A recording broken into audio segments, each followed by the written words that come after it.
up, everyone? Liz will be coming in later. She's doing some stuff. So while she's doing stuff, it's just me and my homie Brett, right? So we're gonna talk a little bit about Brett. Brett's gonna come in. We're gonna talk about one of my absolute no shit favorite species ever because they are so goddamn cute, right? Terrapin turtles, right? The Diamondbacks. They are so cool. Every few years, I do check back in to see if there's any new cool morphs that come out, and I see a lot of progress being made as far as the business aspect of those turtles. And recently, a lot of conservation things have been brought up. So we're going to touch on a lot of cool things. So without further ado, let's bring in the man himself, Brett from Terrapin Station Exotics. You are totally black and I can't see you. Can you hear me, bro? Oh, wait, you're coming in. Guys, what's crazy is like me and Brett were behind, backstage like 2 minutes ago and everything was perfect. Hey, Brett, can you hear me?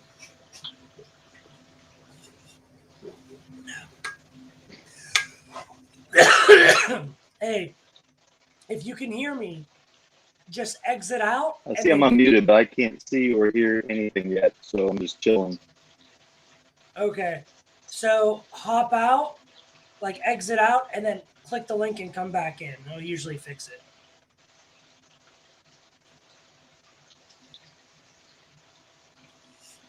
See, I don't even think Brett can hear me or see me. I'm just going to have to message him. Sorry, guys. Super awkward. Swear this was working earlier. I still got nothing. I'm going to try and refresh. Oh, well, there you go. That works too. Well, okay then. While Brett's out doing his thing, let's check this out, guys. We're just going to go through real quick and check on some of his stuff. Terrapins, bro. Look at this. God, I love their heads. I love their faces. Some of them have very, very cool scoots.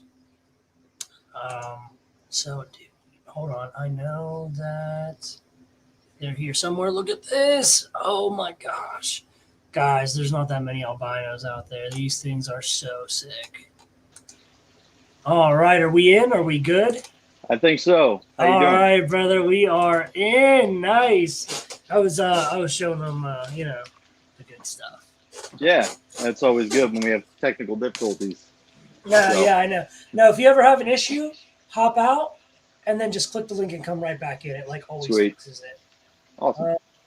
Quick shout out NARBC. We're both rocking it right now. If you guys would be, we will not have a show next week because Liz and myself will already be on our way down to Arlington, Texas. So if any of you guys are in Arlington, come find us. We'll have stickers, magnets, swag. We'll take pictures and all that cool stuff. So now that we're done with that shameless plug and bullshit, let's go ahead and roll into the intro, man. So Brett, tell everyone who you are. Tell them about your company, what you're doing, your goals, where you're at, and what your true passion is with these animals. Sure. My name is Brett Moore. So I actually was introduced to this species about 5 years ago. An old childhood friend. I moved back up to Illinois from Missouri, and we reconnected. He's like, come over and have a beer. You got to see my turtles. And, growing up, him and I, we were always keeping reptiles of all kinds. We had iguanas, bearded dragons, anything our parents would let us keep, that is. That's awesome. Yeah. And, when he said, come see my turtles, it wasn't surprising, but it was also kind of like, what are you doing? At the time I was, 35 or so, and thinking, what do you do with turtles when you're 35? You still have turtles, 35 right. years old? Yep. So I went to his place and saw him, and he had a small group at the time, like 6 or 7 maybe. And I mean, they were super cool. And, he was just telling me about, just all about him. We can go into a lot of detail if you want, or just a little bit, but, there's the species, Diamondback terrapin, there's, 7 subspecies, and they all look different.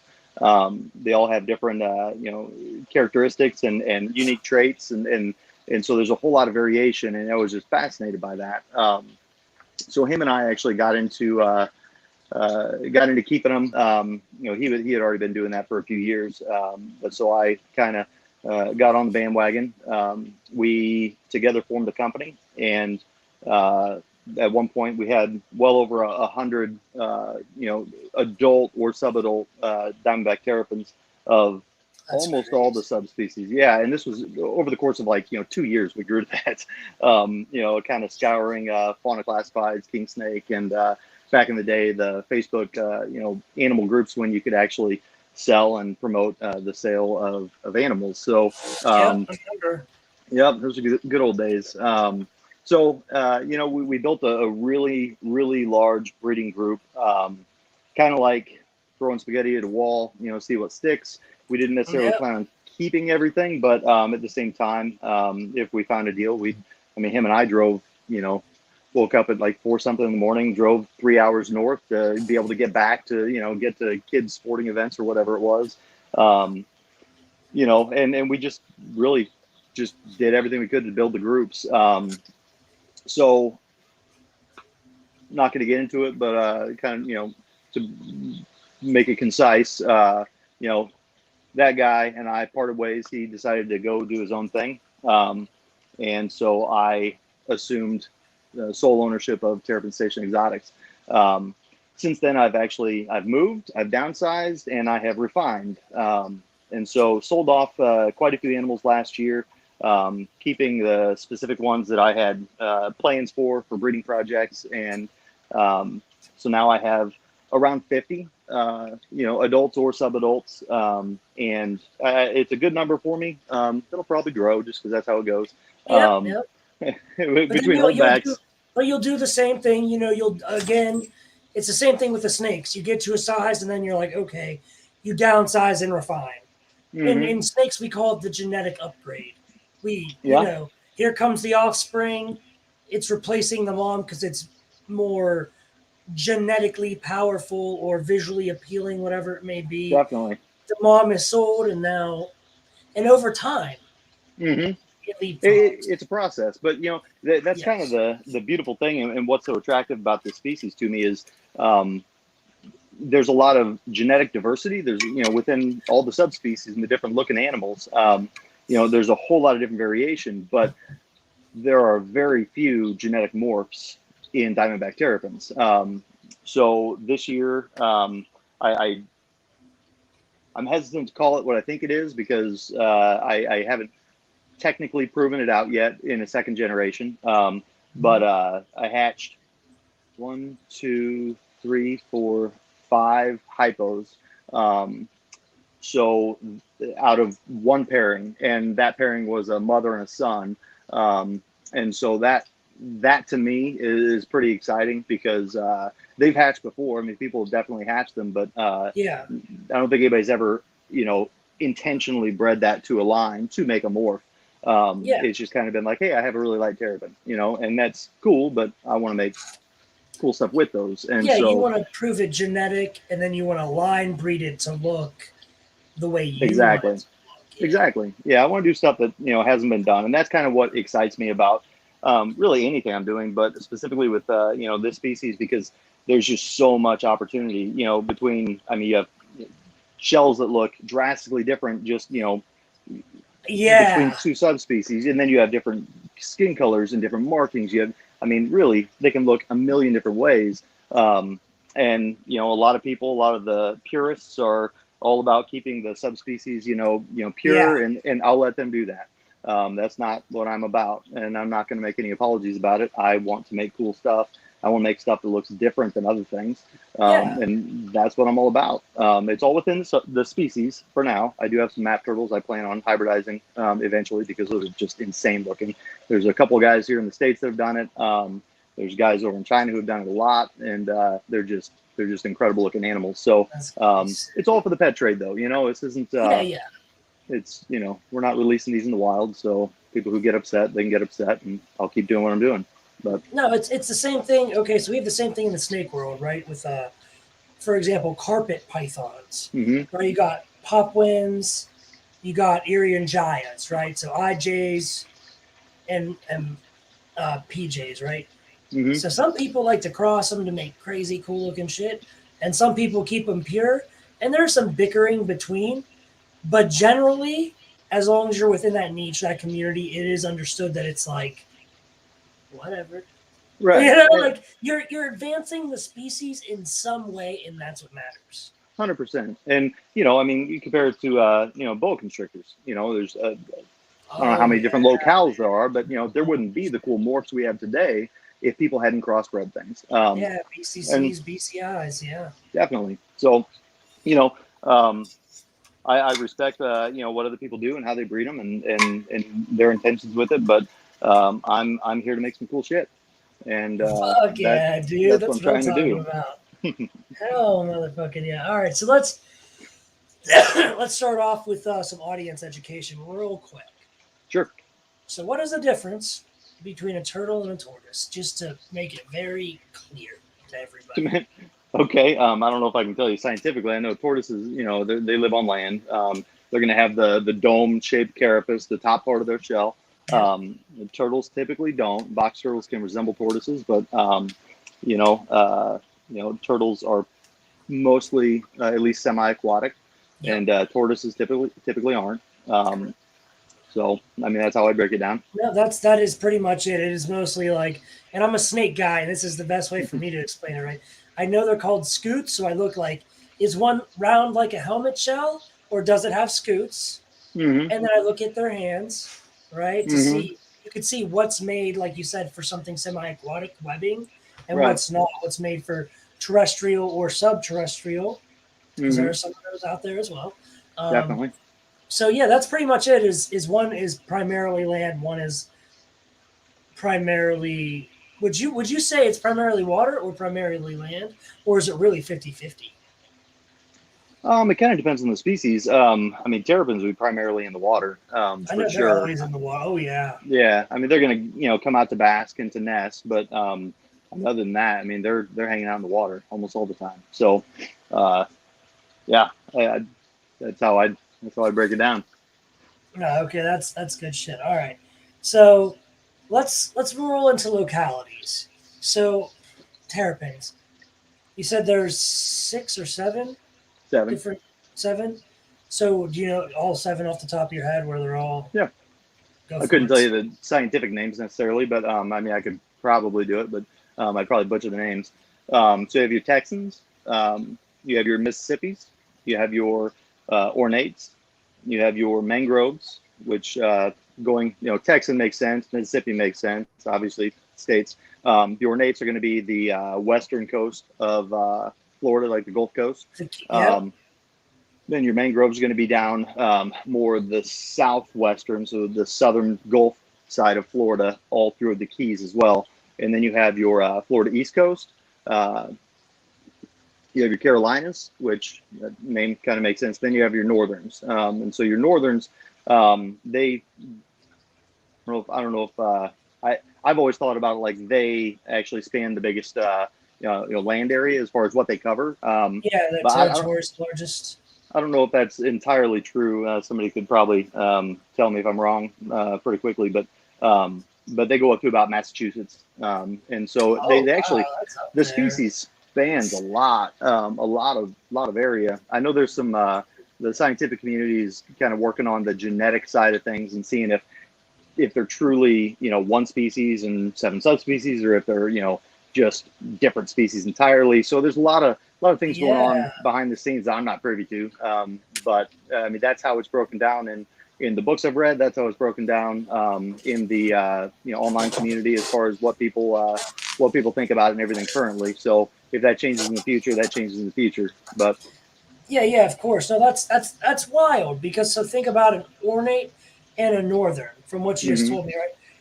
That climate locality are 2 hugely drastic yeah, environments. definitely. And I'll tell you, I tell people always tend to make the mistake where, and I think it's because the way what we were taught growing up, we didn't know back then what we know now. a lot of people's brains immediately associate reptiles and heat, right? Ectotherms and heat, Mm-hmm. right? But the truth is, for snakes, anyhow, I can speak for what I ship.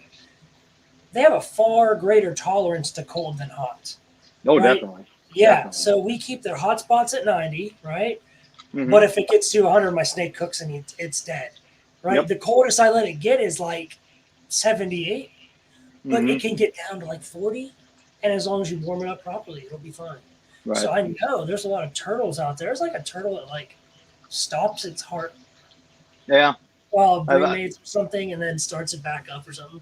There's like a that's turtle, insane. a frog, a couple lizard species like that. Yeah, they Mm-hmm. are so adaptable. So I would like to read that study as well when it comes out. Yeah. That's really interesting. That is The really one thing that badass. kind of does, I guess, unify all the subspecies is, it is the only species in the world that exclusively lives in brackish water. So, that'd be where like, fresh water meets, salt water. So yeah, your marshes, your estuaries, your, any area like that. I mean, that's where you're going to find terrapins like feeding. It's where they're going to live primarily. So Um, it has low salinity content. Right. Yep. So Okay. I keep my adults in brackish water. Just use rock salt to get the salinity where I need it, and they do very well with it. They actually have glands behind their eyes. They can excrete salt if they have too much in their system. So it's Dude, pretty that's cool. cool as shit, Yeah. dude. Damn. So, okay, I'm very ignorant when it comes to anything aquatic. Sure. So, salinity, explain that to me. How do you measure it? How do you test it? How often? Shit like that. I might be able to show you. Ooh, that'd be pretty cool. Um, Guys, in the description down below, you're going to find everything on this man his Twitter, his Facebook, his IG, his YouTube, his website, all of it. Go check it out. So this here's a cheap, probably maybe $10 hydrometer. Um, Normally you're supposed to take, here's fresh water. Normally I do it in clean fresh water. This is obviously there's turtles in here. Um, Yeah. so you rinse it, and there's different kinds of hydrometers. I've tried some other kinds. I wasn't happy with them. Maybe I was too dumb to figure them out. I don't know. But so you fill it, and then once it stops dripping, so it doesn't get all over me, it'll actually show you when it's level. Where your salinity is for the water you're testing. So this Oh, right that's now is about 1.009, mm-hmm. and that falls within brackish parameters. So I've when I first started keeping them, there was all kinds of arguments and people online saying they got to be in brackish, they got to be in fresh, whatever. I didn't know, so I went like full brackish, like 1.012 or something, and it was fine. I mean, they lived fine, but I don't think that's completely necessary. They do just fine with kind of a mild brackish, setup. So my hatchlings and my juveniles, I keep it even lower than that though. I don't know why exactly. I don't have science to back it up, but I just feel better about it. I like So them in that's fresh. no, it's yeah, I'll tell you, there's a lot of things we do in the ball python world, right? That make no sense. Like I keep snakes. See this shit? This is a fucking polycarbonate plastic tub, Yeah. okay? With a water bowl holder mold in there. I pop a deli cup in there. It's plastic. They Mm-hmm. get belly heat, not heat from the sun. They're on coconut, not dirt. Yep. And I control incubation, and we do everything like artificial. And a lot of the shit we do makes zero fucking sense, but the animals thrive better, right? Right. So, Right. so what we say is like, what I say is, I never dictate what the animal does. I Mm-hmm. watch the animal, and by how it behaves, will dictate what I do for it. Definitely. Yeah, I think that's a responsible way to handle it. With anything, I've adjusted a million things since I started keeping terrapins, just Oh, because you and see what it'll never works. And stop, right? right, exactly, and that's a blessing and a curse because my wife will tell you, you know, it, sometimes she wishes it didn't take up so much time, but you know, it is what it is. I'm responsible for these animals, so I try and take care of them best I can. Hell yeah, that's what I'm talking about. So, taking care of them, then let's roll right into care. Let's talk about basic care, right? So let's say Sure. someone wants to get a terrapin. Let's talk about their setup, their staple diet for food, how long they live. Like you're gonna sell a brand new person Sure. a turtle. Okay. So a brand new person, a turtle. They They're just, probably as gonna. in, as I don't want to say brand new, but they're No, so I got you. ignorant they don't know something. You know, like Yeah. sell the turtle, like as a Believe me, sales. that is pretty much every day of my life. Oh, Which I know, I welcome it because there's I new people know, coming to the hobby, and man, I think it's freaking awesome. And that was me at one point, you know. So I'm exactly. not hating on it at all. But starting off with a hatchling, I always say if somebody's like, "Hey, can I keep it in a 10 gallon?" I mean, yeah, for a minute, but give it 2 3 months and it's not going to be happy in there because they grow surprisingly fast. For a turtle, I always thought, well, they're going to grow pretty slow, but no. You give it 3 4 5 6 months. I actually made a post this morning with a little hatchling in my hand, I and saw. I mean, it's like, man, in a matter of like months, that thing's going to be this big around, and it's going to have a personality. It's going to eat a lot more. It's going to so it all changes pretty quick. But so I always recommend, if you can start with a bigger.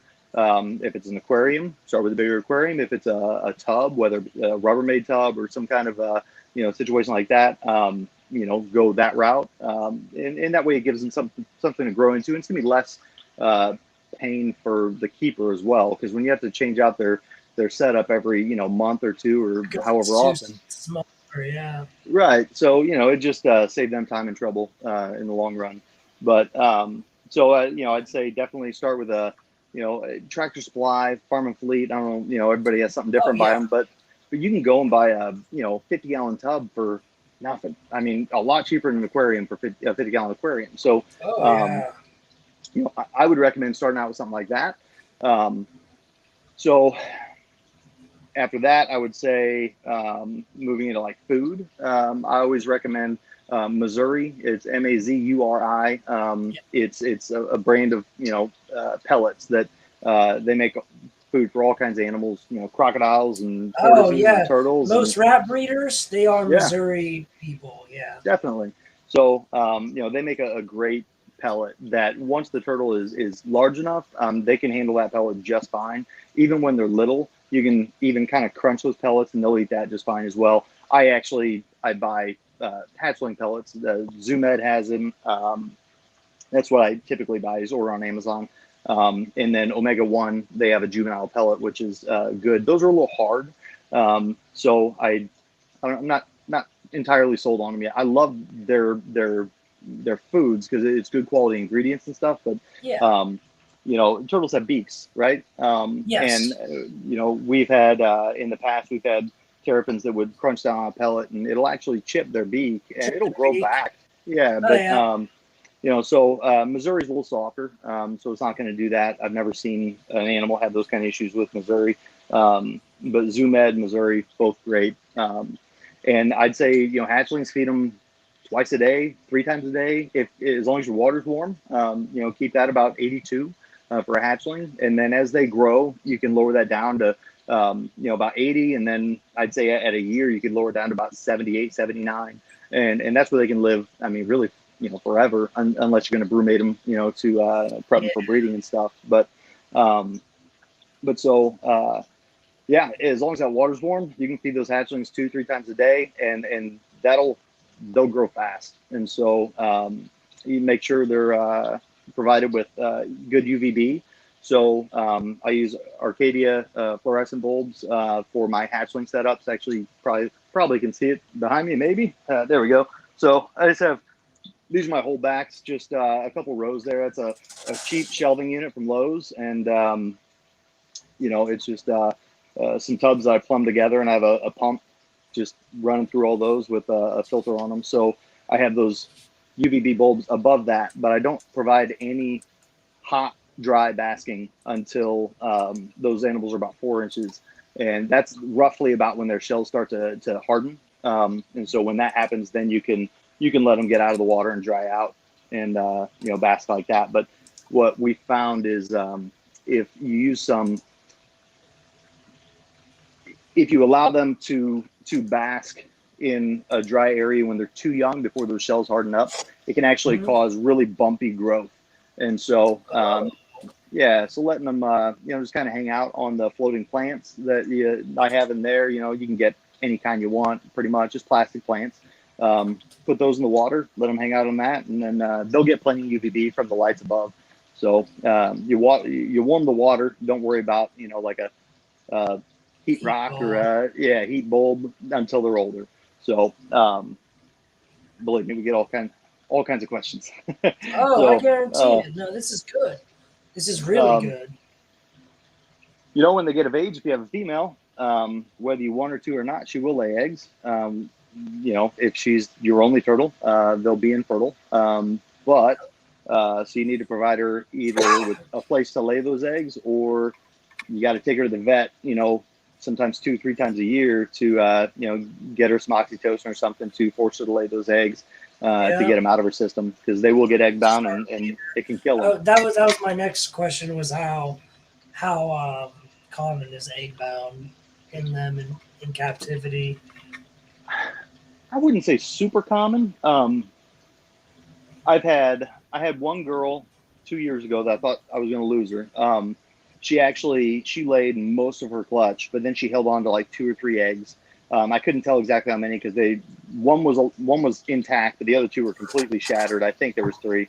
But it was like a month after she laid the clutch. And that was her first clutch she ever laid for me. Shit. And yeah, that one, when it came out, it was like brown and it stunk and it was bad. But rough. As soon as she did that, she perked right up and she's doing fine. So, good. Yep, that's my only experience. I know my old business partner, he had one years ago that he actually lost to being egg bound. So that it's a very real thing, but I don't think it's super common. I've never had a situation that was really scary. So yeah, no, I have a video. I probably shouldn't even say this on the internet, but I don't really give a shit. Not anymore. So I like it. I have a video. I had an egg bound female like 2 years ago, snake, and I have a video of me taking syringes and imploding the eggs and palpating them out. Wow. But I have not put that video out there because I don't know if I could get in trouble for that or not. So I honestly don't know. I've never heard of that at all.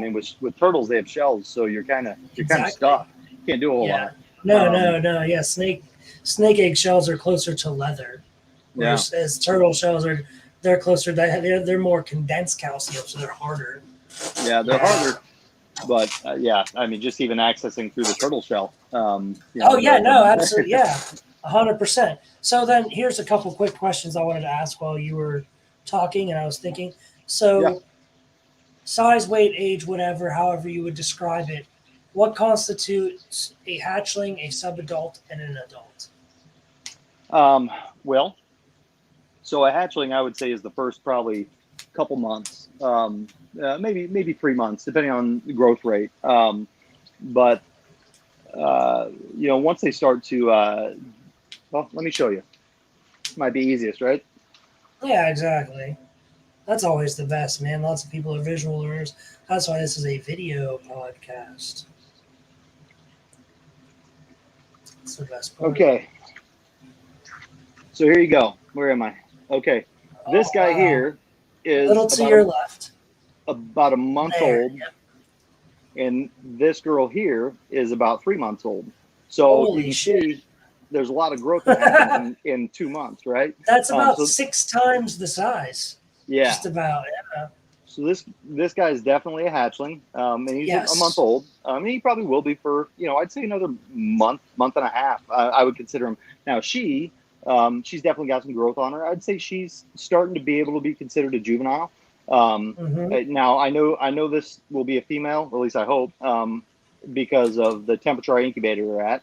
There you go. So she's actually, this is one of the, it's kind of hard to tell. I have my lights in here and that is red right now. So it kind of gets weird. But this is actually one of the hypos and it's kind of hard to tell. I was going to ask because I can tell by the head and the face, like how light it is still with the black lines in between. So something interesting, and this is why I've been hesitant to call them hypos, but that shell is definitely dark, right? Whoa, yeah. So I'm not sure exactly what's going to come of it. I can show you another one of the same pairing, but this was clutch 3 out of the female. I know this is a very keeper-based question, but like, how fun are they to interact with? Oh God!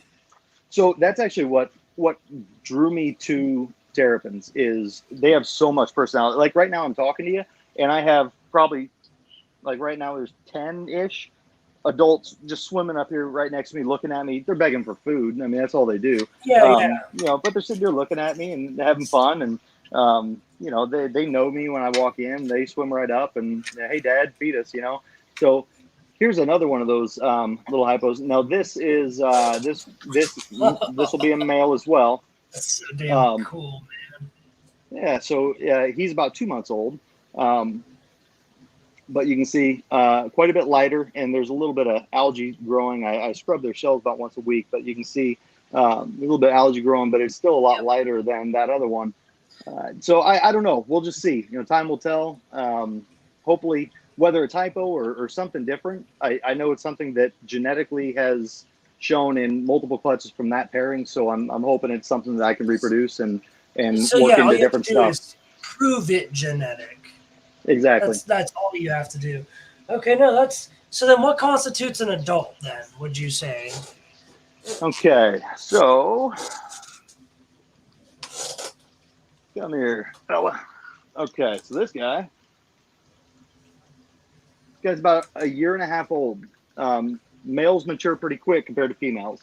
But if you see that tail there, Yes. where are we? There we go. It hooks So over. that There it is. big old fat tail. That's how you know it's a male. They also have smaller heads. They're just in general smaller. This is he'll maybe get another, I don't know, inch or so in length, but he's about full grown in a year and a half, and so this is an adult.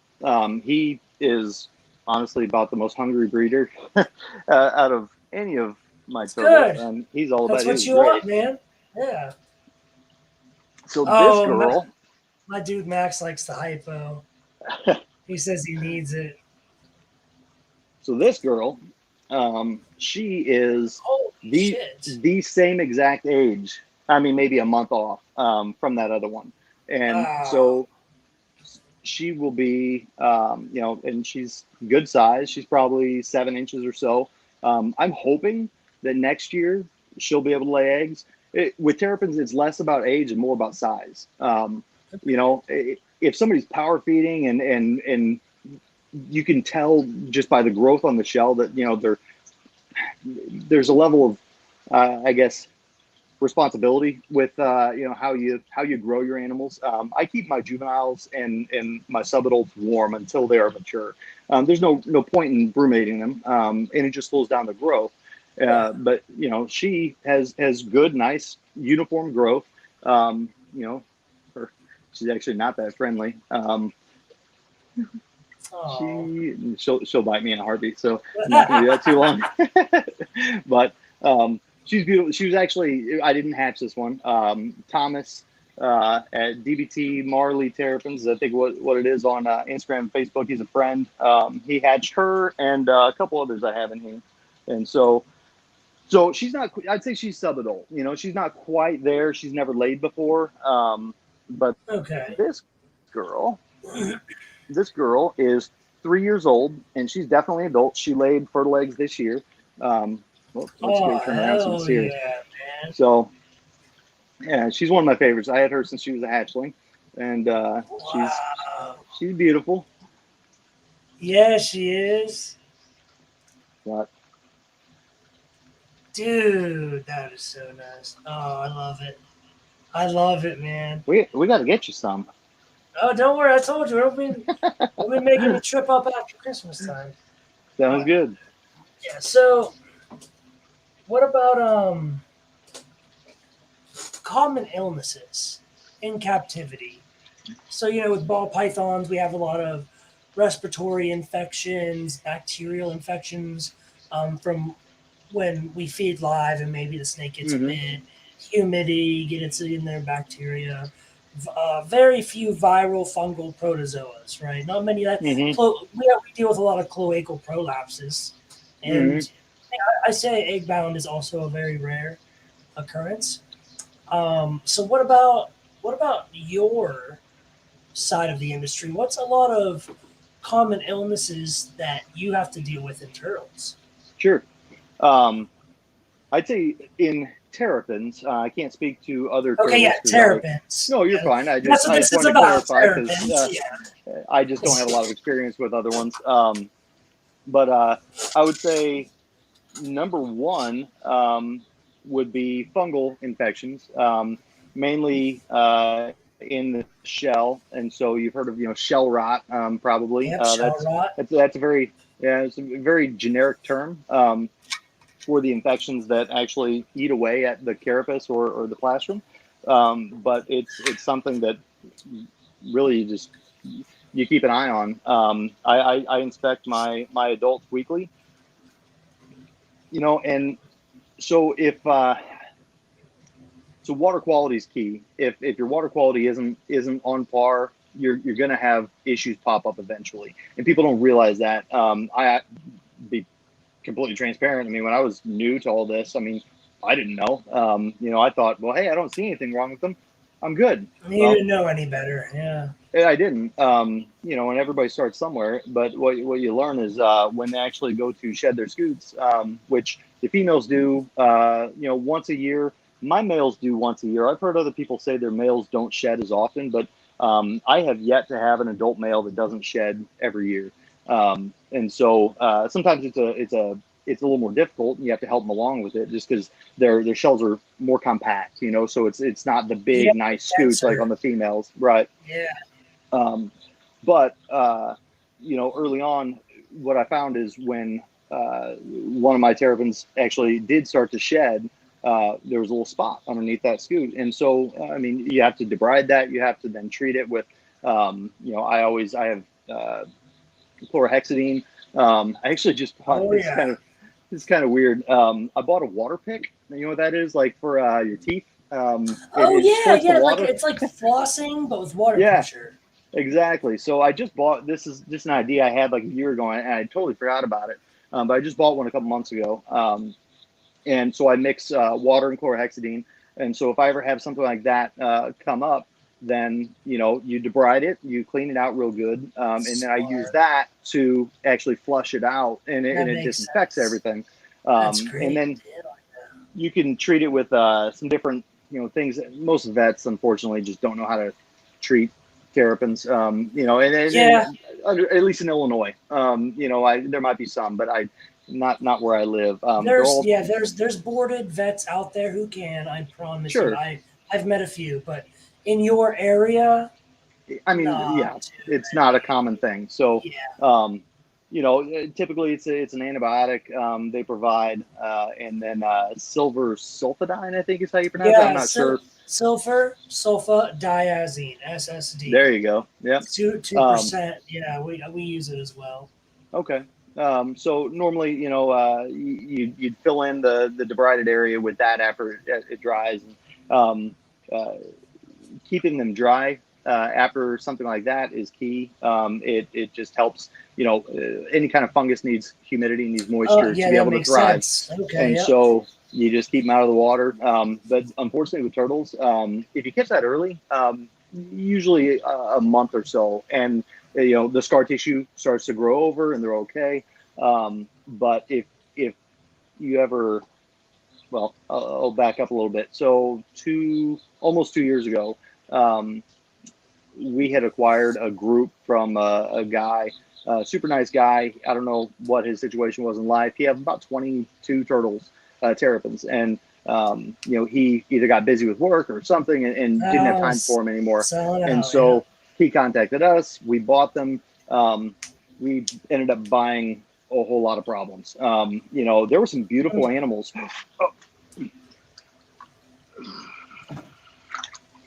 Sorry, I just had to save a a turtle Save a real quick. life. Yeah. Yeah. It's all good, brother. So you buy all these problems from this guy who's selling out. yeah. So we bought all 22 or whatever turtles, and then there it is. Bought all 22 turtles. Come home. One actually ended up not making it. It was that bad off.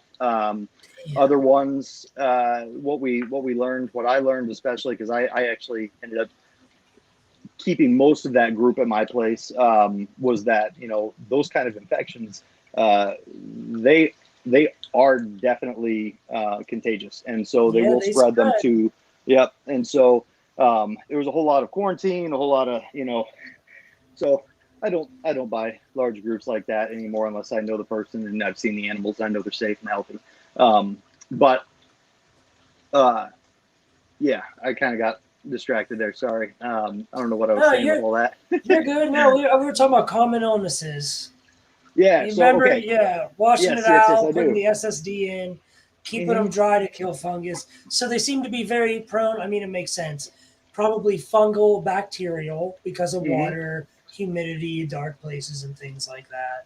Yep. But so I would imagine. Do you ever have turtles like get injured in a way where they need surgery? Because man, I've seen some like shit watching turtle shells get like cemented back together and then held in place with like the same wire they used in braces in the 1980s. Yeah, like, definitely. I had some of those. Crazy. It's the truth, man. I've seen it. It's fucking crazy. So yeah, you're exactly right. So there's I've never had anything that required gluing shells back together necessarily. But I will say that they definitely so especially with water quality. So the other thing that can kind of come about, and it's all related to different infection types, I guess. But they can. I had an ornate a few years ago. We had gotten from somebody else, and she actually got a burn on her head. I never saw it happen, so I don't know exactly how it came about. But I think it was from an aquarium heater that was in the aquarium she was in. And so that burn just allowed enough bacteria to get inside that she actually developed like an abscess on top of her head. So she actually had like a cone head for a bit. Ended up taking her to the vet. Vet didn't offer much help. So just through some research on my own, I ended up sterilizing some tools. I sliced it open, removed the abscess, and she was fine. She's not with me anymore. She went to a friend of mine, but we called her Bumpers, I think, because she had that bump on her head. That's funny. But things like that are I wouldn't say common, but they're possible.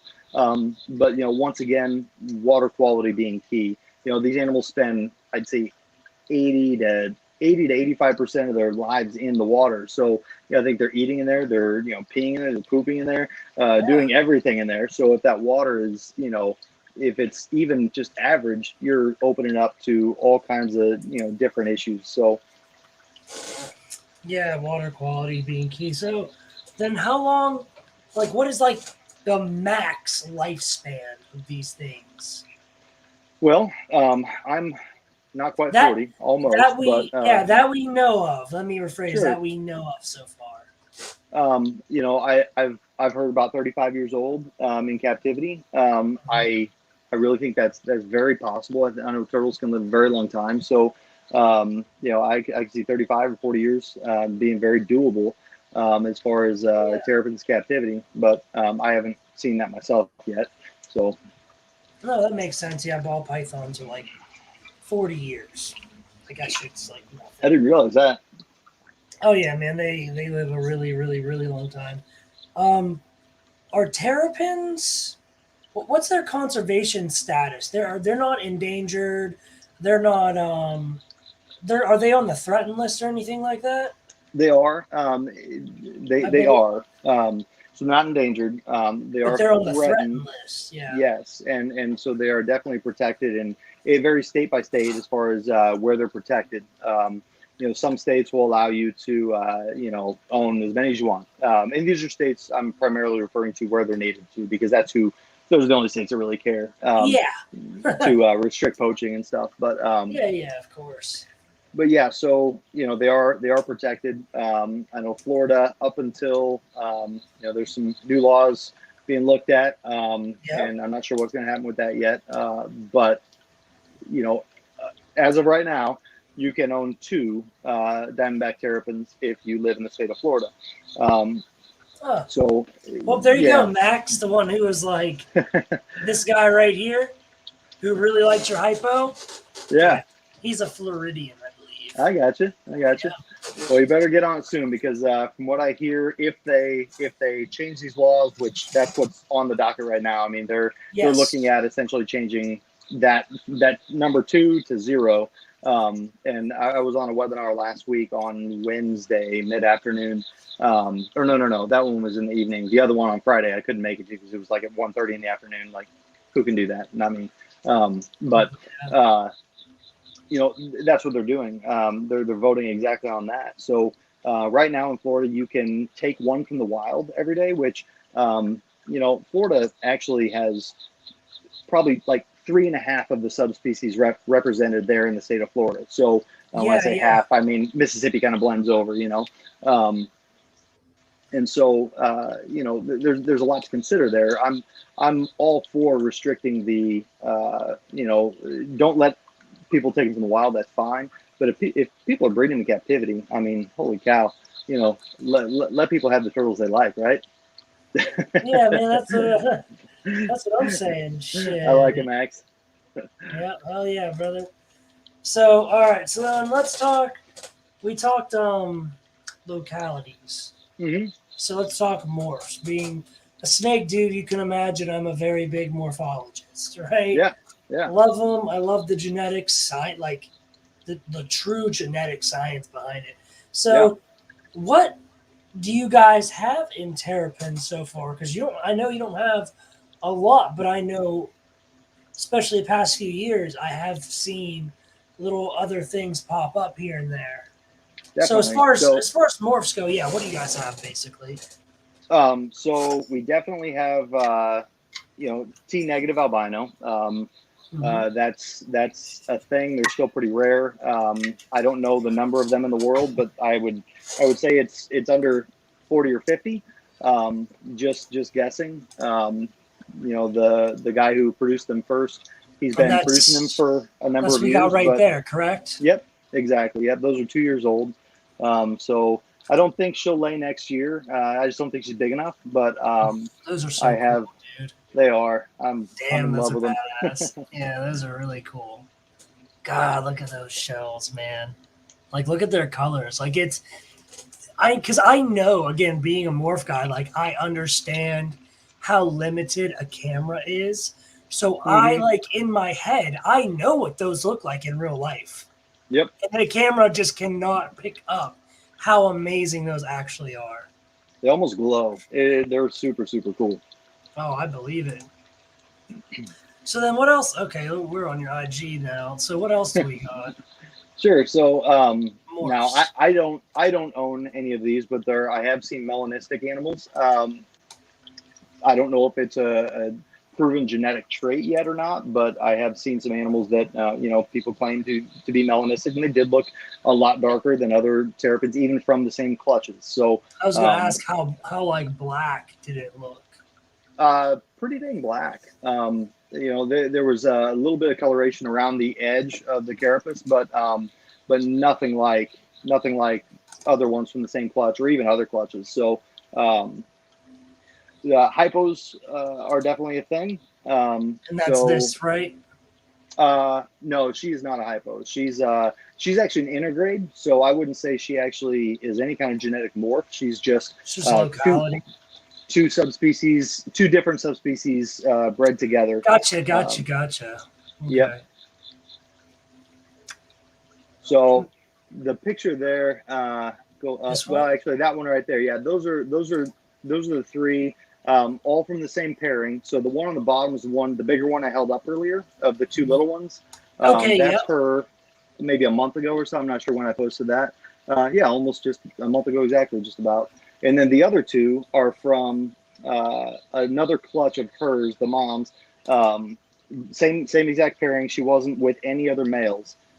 So in those three, and then I can show you other ones from the same clutch that look like a regular normal Terrapin, no difference in color at all. So hopefully that could be proven out. That is so cool. Look at that, dude. That I held that one up earlier and showed you.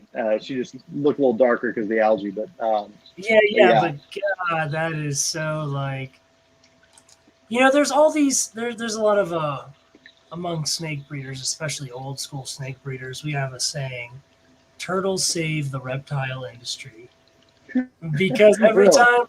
every time we need like a big influx of money or something, people always slap a turtle on a poster because the turtle, like, look at this, dude, look at that. Look how damn cute that is. Are you serious? That's the savior of the reptile community, dude. It's like, because it has four legs, it has a mouth, it doesn't slither, it's not venomous. You know what I'm saying? Like, yeah. and No, I hear it's you. a personable thing. So I love that. I really do. No, that's fucking badass. It sucks that you don't have as many morphs, but I think like every other reptile species, as time goes on, little things are going to be popping up, genetic Oh yeah. things here and there, and you guys have I mean, I take it you have line breeding like for phenotypic looks, like you like breed Yeah. terrapins like light ones to keep going and make Yep. really light and so on and so forth. Yep. Yeah. Definitely. So there's a lot of locale specific, and then so there's a trying to think of how to explain it. There are in the northern concentric subspecies, kind of the highly sought after. It's not a genetic trait, not that I can prove, but they're called crowns, and so they have more parallel lines on their heads. They're going to have more bold markings on their carapace, and then on their plastron they have solid lines rather than concentric rings. It's just it's typically the look that more people are drawn to, and I know some breeders who actually they produce quite a few of these, and they will sell those things for 2,500 a piece, and that's pretty common, honestly. Now, I've seen. So hang on, let me see if I can get this girl. All right. Come on, Blondie. She thinks I'm going to feed her, so she'll come up here. All right, there we go. Come on. Okay. So this girl, her name's Blondie. Question in a second, Max. This is Blondie, and Blondie is a northern Diamondback Terrapin crossed with an ornate Diamondback Terrapin. So she looks a little unique. I mean, at first glance, you could look at her and say, "Oh, that's a northern." The markings on her arms, her legs, her neck. I can see that, yeah. But then, if you can see, her head is super white, right? So yeah, it's like when blushed out. She was part of that group that I told you about that we had the health issues with. Yeah. And she never had health issues. She's been good to go ever since we got her. But so she just, when we first saw her, we were like, holy cow, there's something different about her. We didn't know what. Mainly just how light her head is there, and her shell just looks quite a bit different. We learned after that she wasn't intergrade. She was, half ornate, half northern Diamondback Terrapin. And so we also have her son. And her son, I don't have him in here, so I'm not going to make you wait while I go grab him. But her son looks, I'll show you one that he looks a lot like. I held him up earlier, but he looks a lot like this guy. Different markings, more bold. Okay. And so we put those two together, and that's what made those ones that I'm thinking are hypos. Ah, so you think those other ones are at hypo? That's good shit. Yeah, so I don't know if it's recessive, maybe. I honestly don't know. There was also different patterns that showed up in those clutches. So there's a whole lot of different variations. The genetics are very muddied. So I wish I could just say, oh yeah, it's this, and that'll make this. But with I Terrapins, it's know. not that simple. Yeah, it will be at one day, but not Yeah, after yep, you that's separate it all. But you got to put in the work first, which is cool because exactly. man, that means you get to be a part of the people that paved the way, Yeah, and yeah, that's exactly. that's gangster. All right, so Max does have a question. He wants to know if there are any subspecies or combos of subspecies that keep the white slash black shells, or do the shells always get darker as they age? They don't always get darker. They don't typically they're not typically white. When they mature. But I'm trying to see here. So the one I just held up, that male, he has a fairly light shell. He's a northern. Um, let me see. So this is another intergrade. Same two subspecies, right? So this is a northern bred with. This is actually another one of the ones produced by that Thomas guy I told you about. Yeah, with an ornate. Yeah. Yeah. So this is a northern with an ornate. It's more of an ornate shell. Wow, dude. Yeah, it's very dark, but the But colors on it pop a they lot do. more too. So he still has a lot of the markings from a northern. I like But that. then the shell has the light center scoots, and then he's actually very blue. I don't know if you can see that in the lighting. I can But kind of tell. Yeah. yeah, so he's very blue, and his two sisters are the same way. So I'm really excited to see what they could possibly make in the future. I don't know what it'll do. They might end up looking like regular northerns. It might end up looking totally different. Who knows? That's the But best part. it is. It is. I would say if you're wanting, Max, if you're wanting a light shell, I would go with a northern, whether that's a northern concentric or just a northern, just because they typically are going to have lighter shells than the southern subspecies. The Mississippis, even Texans, can be kind of light. I don't have any Texans myself anymore, but I know that your mangroves, your ornates, they're all going to have darker shells unless you're looking at like flower back type shells, and so that's a whole different thing. That's a different color variation or marking on the scutes of the carapace with ornates and mangroves. So, and that can be bred into other subspecies, and so that's kind of a cool. Actually, one of those ones I held up a minute ago, she's flower back, but she's an intergrade, so she has it's almost kind of muddied. But Yeah, it's a muddy genetic, as they say. yeah. Oh, there you go. Max says that's awesome. That's what I'm talking about. All right. So let's next thing I want to talk about is your experiments with your solidity and your brackish water. And Mm-hmm. you talked about how you keep your juvies and your subadults warmer, and you said you keep your solidity content lower the younger the turtle. So tell me what sort of like benefits do you see from that? As compared to when you did it different prior. And I guess we should start with what you did before you did this so we There know. you go. So Yeah. okay. When I first started keeping terrapins, when I had hatchlings, I kept my hatchlings in completely fresh water.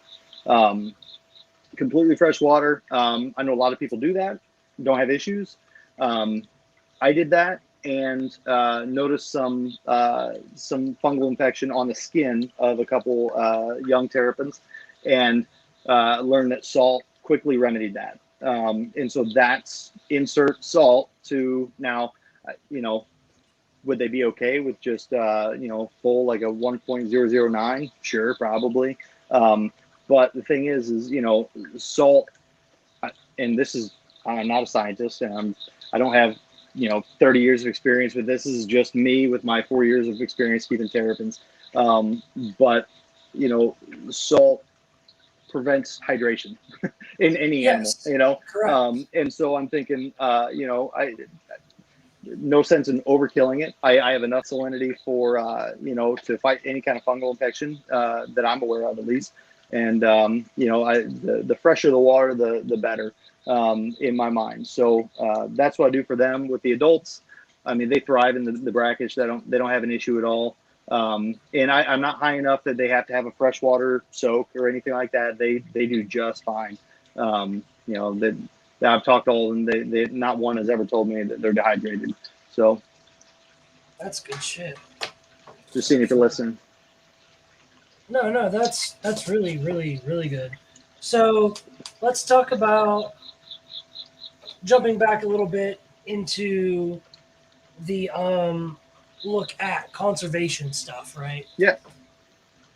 So can you explain to people why it's so important those conservation laws are in place, why they don't need to be running around taking terrapins out the wild and shit, why they should probably find a reputable breeder like yourself and spend the money, and when people fuck it up, why we all pay the price. Definitely. So, I don't know, maybe 2 years ago, there was a guy who got busted. I don't even know exactly where he lived, Pennsylvania maybe, or I think it was Pennsylvania, maybe Maryland. He was up there somewhere. okay, And I'm just gonna drop his name because he's a piece of shit. Dave Summers. He was poaching, taking them from the wild and selling them on King Snake. And I mean, he'd sell them dirt cheap. Oh yeah, and he'd ship them in USPS envelopes. And you wanted a concentric, sure, $100, and you get it in the mail, and hopefully it's alive. I don't know, but I mean, this guy. I mean, I know FWC was tracking him for a long time, and it was a lot of money. I mean, hundreds of thousands of dollars that he had profited off of poached terrapins. And that, you think about how many terrapins does it take to accumulate to hundreds of thousands of dollars. Yeah, that's so fucked up. Tell me that doesn't have an impact on the wild populations. I mean, that's ridiculous. So, guys like that. And I know there's probably others. I don't know of any other ones. I've heard rumors in the past of people doing similar things. I don't like rumors. I don't do gossip. I don't do drama. Yeah. I'm not going to go give somebody all my business if there's suspicions. But until somebody is truly guilty, I'm not going to drag their name through the mud. So. People doing stuff like that, I mean, it definitely hurts the wild populations, and that influences the laws that are set, right? So if the Dave Summers thing didn't happen, would they even see the need to restrict owning terrapins in captivity? Probably not. But I don't think. Sorry, I'm watching one of my girls, and I think she's got a little attitude. So might have to separate her here in a bit. But the laws in place to allow people to take a couple animals from the wild. Typically those laws were put into place because a lot of people used to eat terrapins. They'd make turtle soup. They'd make all kinds of different meals from the meat on a terrapin. I've never eaten turtle, but from what I've heard, terrapin meat's pretty good for turtle meat. So, that's kind of where those laws come from as far as allowing people to take from the wild. A long time ago, there used to be terrapin farms. They, mass produce these things for different dishes that used to be popular. Now they're not. But so, to allow people to, take them from the wild currently, when there are breeders who can, produce in captivity and for the most part keep up with most demand, I don't see that as being necessary.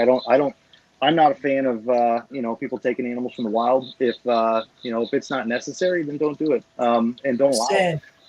But, I'm the same way. That's just where I come from on the matter. And, I hold an opinion on captive breeding that's different than some. Excuse me. But, I do think that, what I do and what other terrapin breeders do actually helps the species, because when, let's say you just fall in love with terrapins, you're like, hey, I'm selling all my ball pythons, I want terrapins now. Great, I'll help you out, my man. I got what you need. You don't have to go take them in the wild. You can get them from me, right? Like that. Yeah, exactly. That helps. Gotcha. Everything. Yeah. So I know there's a lot of trying to guard what I say here and be politically correct and No, fuck that, nice. I don't like to, dude. rock boats if I don't have to. Yeah, But yeah. there's a lot of people who don't see that perspective. They see it as no, nobody should have these animals, and that's their opinion. I think it's stupid. I don't think they're stupid. I just think that opinion's stupid. But so that's just where I'm coming from. If somebody can own these, be responsible with it. Obviously, if you're going to commit to getting an animal that can live almost 40 years, don't get it and then let it go, 5 years later in a pond somewhere. Obviously those are things that are always going to happen. The radiator slider situations, very real. Yep. So, but terrapins, I mean, could they live in a pond? Maybe. Would they? Probably not thrive. They probably wouldn't breed, Yeah, they wouldn't reproduce. thrive, yeah. Right. But so anyway, that's, I don't do this for conservation. I mean, I'd be lying to you if I was like, save the species. A, they're not endangered. B, I definitely breed these because I love them, and I breed them because I've built a business, and I'm no bones about it. I mean, I depend on the money I make from these to, do certain things in my life. It's a business like any other. If I built, I'm in the same boat. Yeah, I mean, if I built furniture, it'd be the same thing. It's just not animals. Would I love furniture? Yeah, but I still want to make money with it, and so it's not a lot different. So not everybody sees that perspective, but definitely I think that the more captive breeders who are responsible about things and they put the time in to actually produce their own stuff and not take from the wild, it's only going to help the wild populations because, anymore, I mean, just get on Facebook, get on wherever, and you can find anything you want. You want a ball python with, I don't know, freaking wings. I mean, in a couple of years, they'll probably have them. Yeah, exactly. I mean, so, that's kind of my perspective on the conservation thing.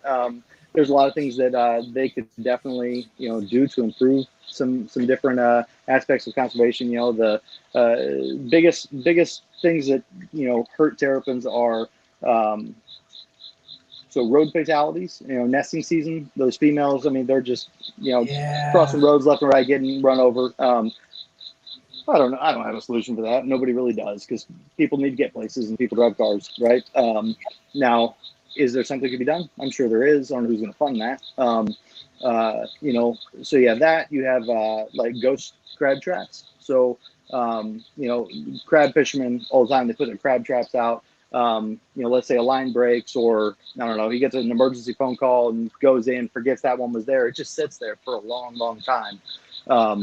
And thing is, terrapins keep going in there and they can't get out. And so they'll pull these things out of the water and there'll be, 30, 40, 50 dead terrapins in there that have accumulated over a year or longer. So that's a very real thing. And they have, BRDs, which they can actually put on the crab traps, which allow terrapins to get out, which is pretty cool. Those are not required in most states, though. So that's actually part of the new legislation they're trying to push through in Florida. So that could be cool. I would totally support that. I know the crab fishermen have fought that a lot.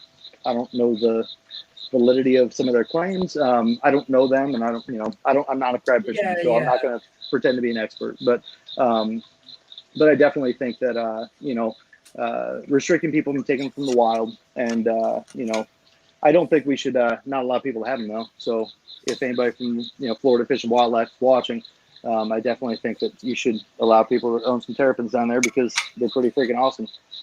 They are pretty fucking awesome, dude. So let's talk about one of my favorite things to do in the world. Mm-hmm. Breeding animals, right? I love breeding animals. I love creating new life, dude. Especially, I think live birth is disgusting, personally. So I'm not a boa guy, right? But I do enjoy animals that come from clutches, that come from eggs, because watching something hatch is so... It's almost like magical, right? Like you created this new life. How damn cool is that? As a matter of fact, I know there's this badass picture. Oh, dude, I don't know where it's at on here, but I want to find it. I don't think this is it, but this is a good one. Look how fucking cool that is, man. Yep. That's cute as shit. It So is. let's talk about just basic quick overview, right? Breeding terrapins, because as a breeder of a species, typically we're considered to be the subject matter experts, if you will, right? If we can get the species to, um, hold on, I can't hear you. Did you mute yourself? Because I didn't mute you. Did your headphones die?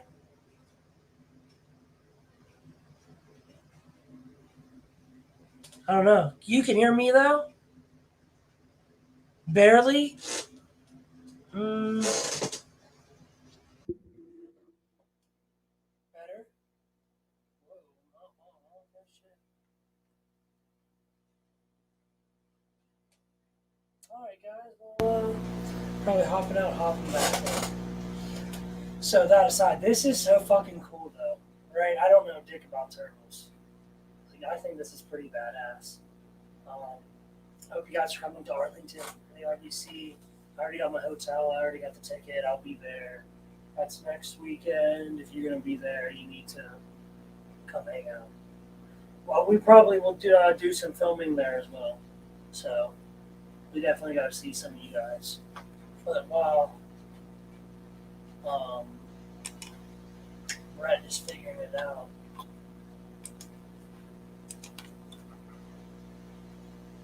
well, that's bad.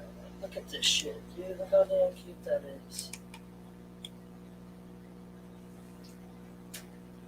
Damn, I'm about to cover the breeding process with this man. I want him to pop back in so bad. I hope his phone didn't die. Oh, wait. Okay, no, he hasn't messaged me. Oh, this is awkward. I feel like I'm here alone. Because I am. Look at this, guys. This is so damn crazy. Look at how small they are. That's nuts. I want to know if that's right out of the egg or not. So, what I really like about terrapins, people, I don't know how others feel about it. I think they have cool beaks. I think they have cool colors. Hey, I'm back.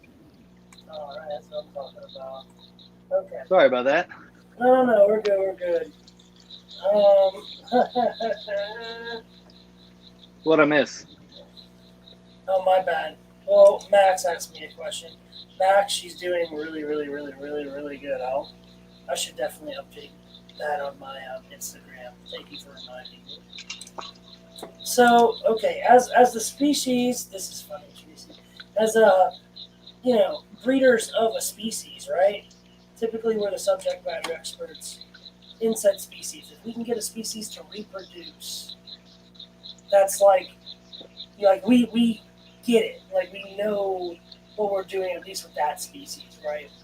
Unless you breed ball pythons, right? You just throw ball python breeders are idiots. We just throw snakes together and they have sex and lay eggs, and it's easy money, right? And we incubate. I mean, dude, if you can't breed ball pythons, you might just want to keep pets. So, walk me through, and this is for my pure curiosity. Walk me through the terrapin breeding process. Like, how do you know when a female's ready? Do you ever ultrasound your females? Like, just in everything, man, because I don't know anything about breeding turtles. Sure, you're fine. So typically a female is going to be ready the year she either sheds her scoots for the first time or the year after. Usually the first year that they lay, most will be infertile. Just how it goes. It kind of sucks. Yep, it kind of is what it is. Our first year of breeding, we had a lot of infertility, and we racked our brains trying to figure out what happened. And at the end of the day, it was just we had a lot of young females who it was their first or second year, so that fertility rate does climb. As the more they mature, but. So that's about when they're ready. The males, they're ready as soon as their tail drops, which usually happens around a year, sometimes less. But I mean, they're ready as soon as that tail drops. They're looking for females, and I mean, hell, they'll try and bone each other. The males, I mean, they don't care. It was going to be a little crude, but and anything with Oh, a hole, no, pretty much, hell yeah, dude. They don't discriminate, man. Fuck it. Right. I mean, they're just horny. They're essentially adolescent at that point. So yeah, they're like 16-year-old boys. That's what exactly. They are. It works. It works, but you have to be kind of careful when you're keeping juveniles together, because if they get to that point before you're ready for them to, and some of those females might be coming of age, you can have some turtles mating that you didn't intend to. So I'm about to move my entire setup into a different building, and I'm gonna have so many different separate tubs. It's gonna be beautiful. Like right now, because I had to move recently in the past like 3-4 months. I have a lot of animals together that I wouldn't typically, and it actually kind of had me stressed out until all this stuff with the other building kind of came about, because to selectively breed snakes is easy. You have tubs, right? Tubs. Turtles, not quite so easy. You have a lot of water, and you have to have separate areas, separate nesting boxes, everything. So it does take a lot of setup and a lot of I guess investment time and everything, but it'll be worth it in the end for sure. But so as far as the breeding process, to get back to your question, sorry. Females ready when they've shed their scoots or they're about to. And then as far as the process, so I cool mine down. I brumate my adults for roughly 3 months in the wintertime. I don't let it get really, really cold. I've seen some people let the top of their water freeze. I'm not that bold or daring. I care too much about my animals to risk it, and B, I have too much money invested to risk that. I'm not going to let the water freeze. Exactly. I'd feel like the biggest pile of shit if something like that happened, and then a couple of them didn't make it or something. So I don't risk that. I keep them indoors all year round. If I lived in a warmer state, I definitely have some outside, but I just don't. I live in Illinois, so it gets really, really cold here, and I'm not I don't have that luxury. So I cool them down for about 3 months, and I let that water temperature get to about 60, sometimes high 50s. So I still have a water heater in the water to keep it from getting too cold. And they are indoors where it's comfortable temperature, so it's not ever going to freeze or anything. But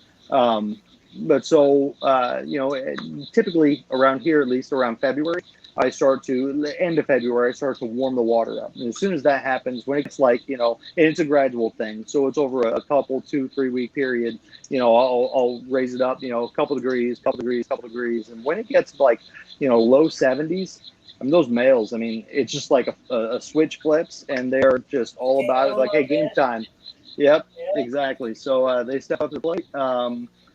Fingers crossed they get the job done. And, then usually a month or two after that, I let that go, usually for, a good while, really, until the females start. I palpate my females during the egg season, but twice a week, just to see if, they're starting to develop follicles, if they have eggs growing in them. If they do, I'll take out anybody else from their tub, let them go do their thing. Usually I'd say it's about a 3-week process from when you feel the eggs, from when, they actually lay the eggs. I've had a couple females try and hold their eggs. And I keep oxytocin on hand for those scenarios, and I'll just, it's, it's a risk to the female, she could die from being egg bound. But B, you could lose entire clutches like that. If they just hold on to them for even, 2 weeks too long, you run the risk of those eggs overcalcifying, and then they'll never hatch. So, it's kind of this past year, I was actually really happy with my timing on checking all that stuff. The year previous, I guess I was still learning. I don't know. I just felt kind of dumb. I was like, I'd feel them and I wouldn't. And then, I lost a couple clutches a couple years ago. So it's confidence, my friend. It's confidence. Yep. It is. And it's experience too, it's never stop learning. So one comes with the other. Yeah. Yep. For sure. So, but they'll lay those eggs, roughly 3 weeks or so after they start to develop, and then I dig them up. If they lay their clutches themselves, I'll dig them up. I'll put them in their own separate egg bin that I have, which are just the like cheap, food prep containers from Walmart. Oh yeah, I yeah. drill a couple holes in the top.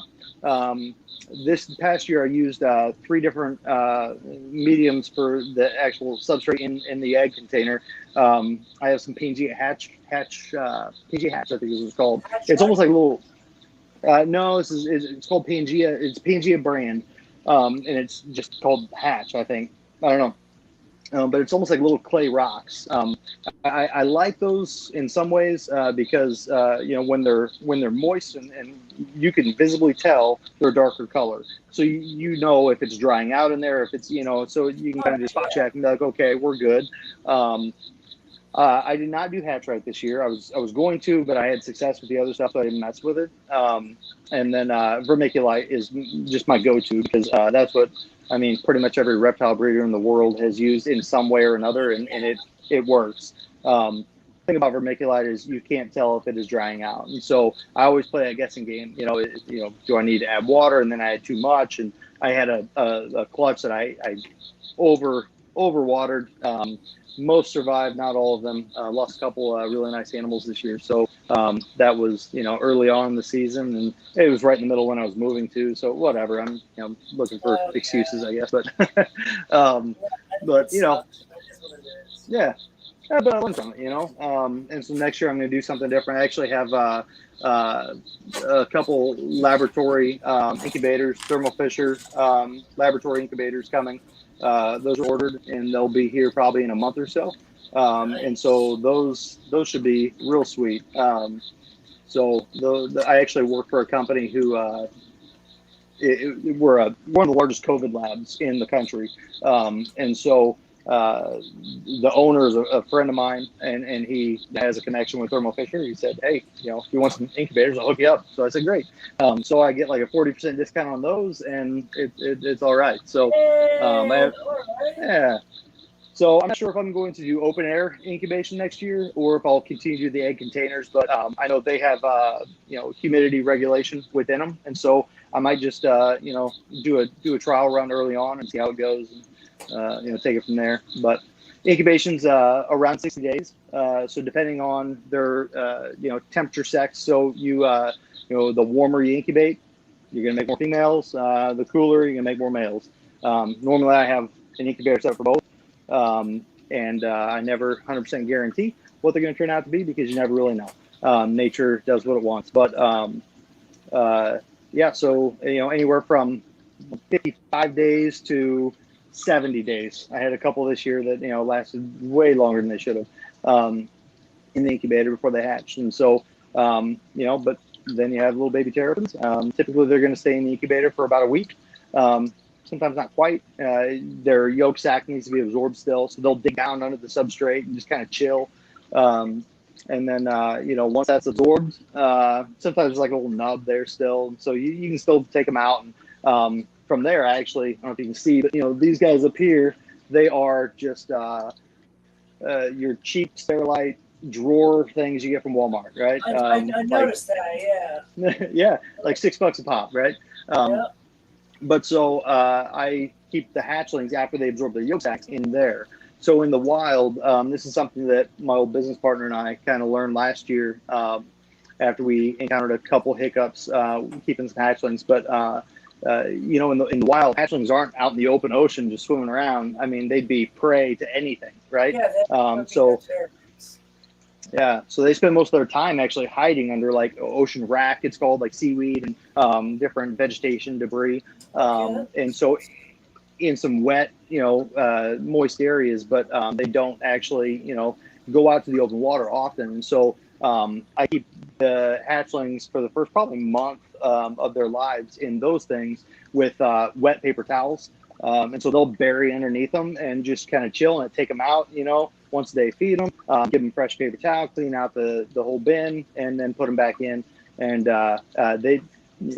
My big concern when we first started doing that was UVB, right? Because there's no lighting on them, but they don't need it when they're that young.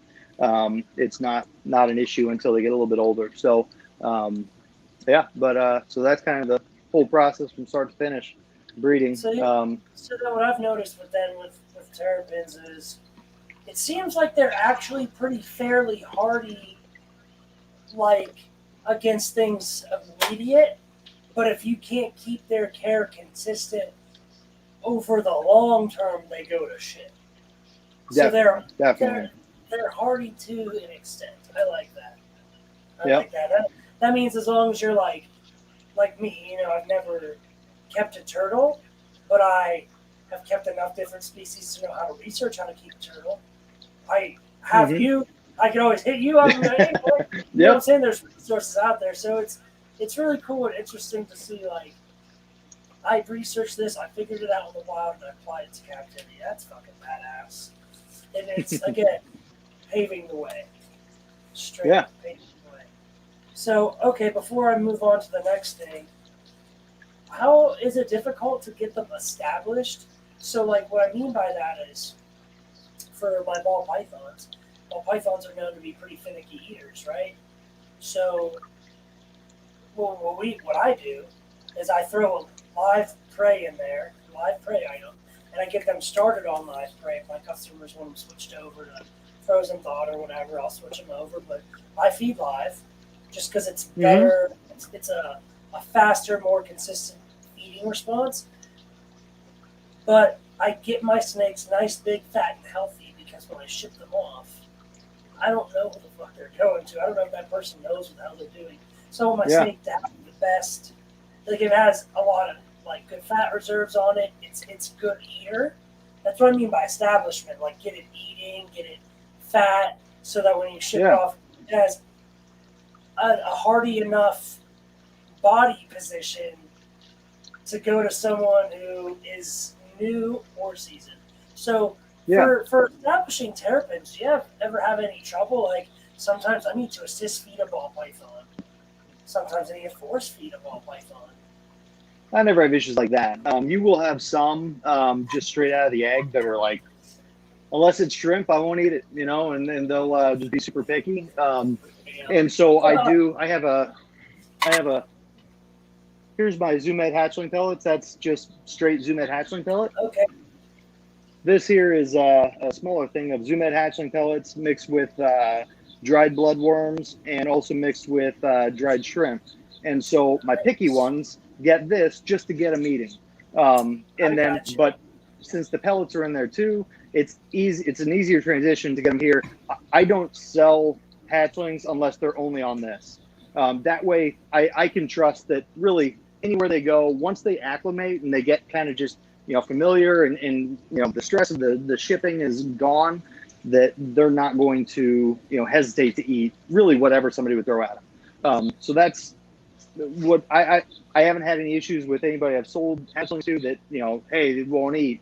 I mean, sometimes it takes a couple days after they get them, but usually once they start eating, they just eat, you know. Like you said, once the stress is gone, it's a reptile thing.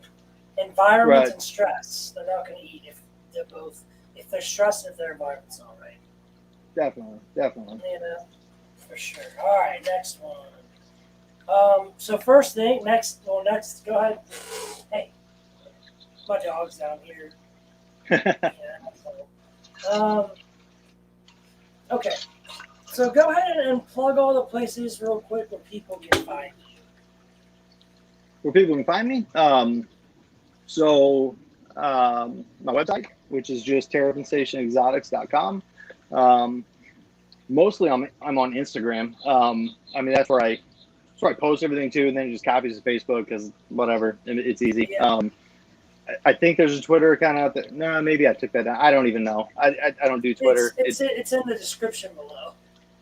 Well, you know, if you reach out to me on there, I probably won't get it. And that's fine.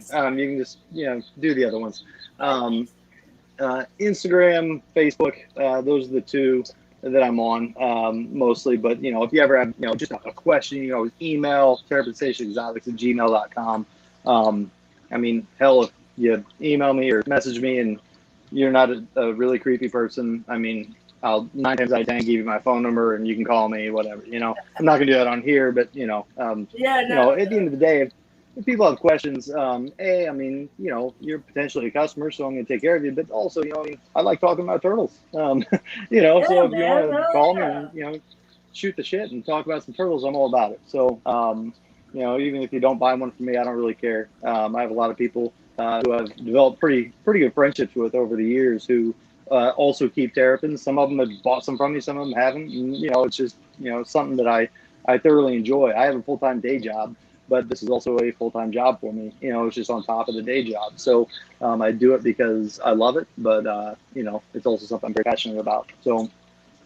Oh yeah. Well, what are your goals then for TSE? Where are you trying to take TSE? How far are you trying to go with it? Are you trying to make it like a family thing? Are you trying to make it your full time job? Like, what is your furthest end goal? Well, put it simply, trying to take over the world. I So feel that. I'm just kidding.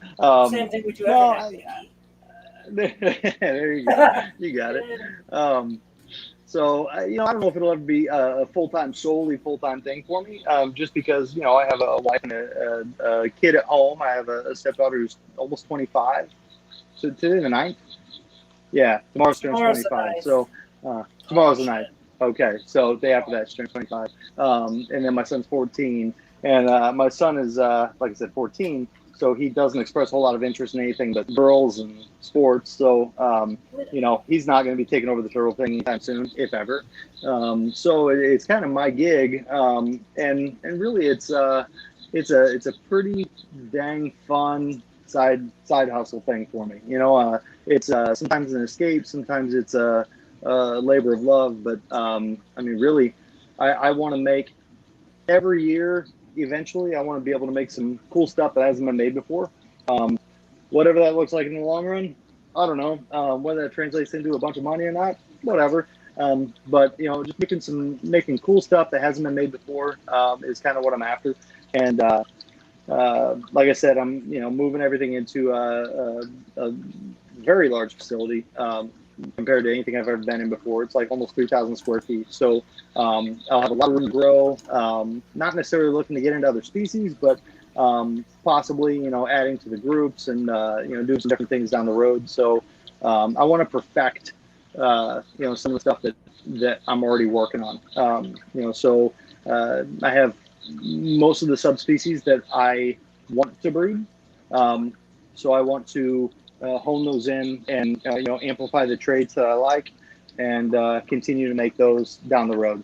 I want to make more and more albinos, and then so albinism has only been shown in the ornate subspecies at this point. Well, I take that back. There have been there was a northern years ago. I don't think it's alive anymore from what I've heard. I never knew the guy that had it. I just saw pictures online, but so I'm not sure what happened to that animal. But to my knowledge, there's never been another T negative albino in any other subspecies. So I would like to. It's going to take make some ingrades and then crossing that back. But I want to make some albino concentrics, albino everything, albino humans if I can. So do stuff like that and just keep having fun with it. So do you ever plan on doing stuff like Oh, okay. First, before I forget, in your messages and your DMs, I did send you on Instagram the link to the VivTech website. I'm gonna tell you go on VivTech. Their UV bulbs last for 4 years. Wow. They are, yeah. The guy Ryan used to work at Zillow, and so Okay, yeah, I've met Ryan. you already know who I'm talking about, McVeigh. Yeah. Ryan McVeigh. Their lights. Yeah. You gotta get them. You Okay. got to. It's gonna. I I'll would check them not, out. from one reptile breeder to another, I would not recommend them if I did not truly believe them to be the superior product. Yeah. If you want to, like I think we had them on 2 videos ago. So you can go on his channel and go back to videos and there's a lot of information. Like I'm getting one for my dwarf caning enclosure that pushes UV down 6 feet and dims. Oh, and they don't get hot. Really? So you know. Go back. Is it LED? Yeah. Go back 2 videos ago. Go back 2 videos ago. Watch Ryan's thing. Him and his wife. His wife's a veterinarian. So they really are. They're the most revolutionary people we've had on the show, in my opinion, so far, because they are doing something in the industry that has needed to be done since before I was born. They are truly recreating the sun. It's amazing. Yeah. Very cool. But, all right, I've taken up over an hour and a half of your time, so we're gonna go ahead and end this with the revolution round. This is always a whole lot of fun. So this is just going to be, I don't need explanations, I don't need anything. I'm going to ask you a question, and you're just going to answer fast, all right? Yep. Ready? What's your 1 rep max for bench press? This was years and years ago. I haven't lifted in a very long time, but it was, I think, 245. Okay. Did you say caramel? That was a long time ago. No, that's all right. Did you say caramel or caramel? Caramel. Oh, fuck yeah, that's what I'm talking about. All right, your shit tickets. So your toilet paper, your shit tickets. Do they go over or under? Over. That's what I'm talking about. We don't put under people on the show. Who is your favorite Teenage Mutant Ninja Turtle? Oh, Leonardo. Of course he is. Shredder versus Splinter. Who wins? Shredder. Shredder would fuck Splinter up. Definitely. Last question. How are you revolutionary? I'm not. Yeah, I mean, like I'm a firm believer there's nothing new under the sun, man. If revolutionary is a pretty stout word. And I don't consider myself revolutionary at all. I know if there's anything that ever sets me apart, it's not that I have thought of something other people haven't. It's that I don't give up and I'll take risks that other people don't take. Call that what you want. I don't think it's revolutionary. I just think it's determined. But I don't know. That's kind of my answer to that question, even though I didn't answer your question. So I think that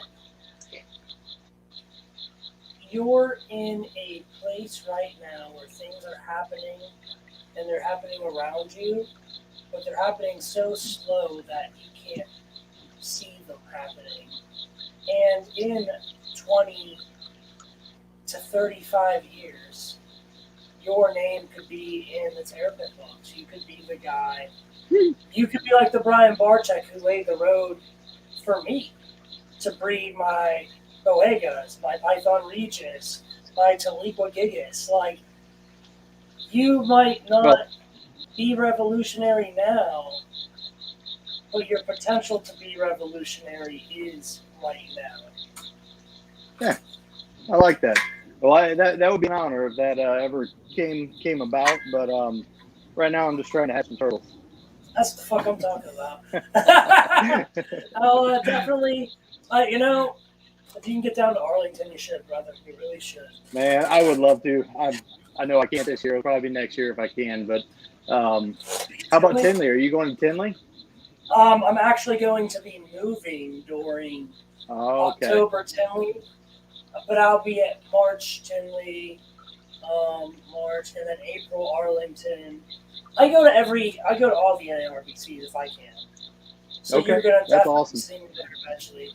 And like I said, me and the old lady will head up your way, and definitely gotta hold some of them little shell babies, man. Oh yeah, man. So by then I'll be in the new facility. So come on down. I'll give you a tour. Oh yeah, we'll have or whatever. We'll have to redo this whole video, dude. It could just be video of the animals, though. I wouldn't have to talk at all. It'd be we wouldn't have to do shit. We'd probably have to narrate in the background or something. Max, I'm really glad you liked the show and you got some good information from it. Guys, all of his description is linked below. Brett Moore, Terrapin Station Exotics. Brett, thank you so much for your time, brother. Cool. Thank you. You You have a good night, and I will definitely be hitting you up in the future. Sounds good, man. Have a good night. Thanks. Right. Yeah, take it easy, brother. Bye. Bye. Well, there you go, guys. There was Brett. I've never met him. I would love to meet him in person. I'm a huge turtle guy. They are super duper cute. They really do. When you hear stories about like Tide Park standing up Iguana Fest and trying to raise money, a lot of U.S. ARC auctions trying to raise money, right? And a lot of these conservation efforts, you always do see turtles. A lot of the time, they're red-eared sliders, terrapins, and you'll see tortoises. Lots of stuff, Galapagos, because they are relatable. They're not loud. They're not intimidating. They're really cute, right? Turtles do save the face of the reptile industry more than we give them credit for. With that being said, Max, that's really funny. I never picked Squirtle as a starter Pokemon in over 25 years. But anyhow, so yeah, really good one, guys. Go please back, watch this again. Think about conservation. Think about pulling over and saving a turtle on the road the next time you pass one. And again, next week we will not be having a show. Find us at Arlington. We will be doing some filming. Maybe if you're lucky, we'll put a whole bunch of short clip segments together, and it'll be a lot of fun. So I'll see you guys in 2 weeks. Bye.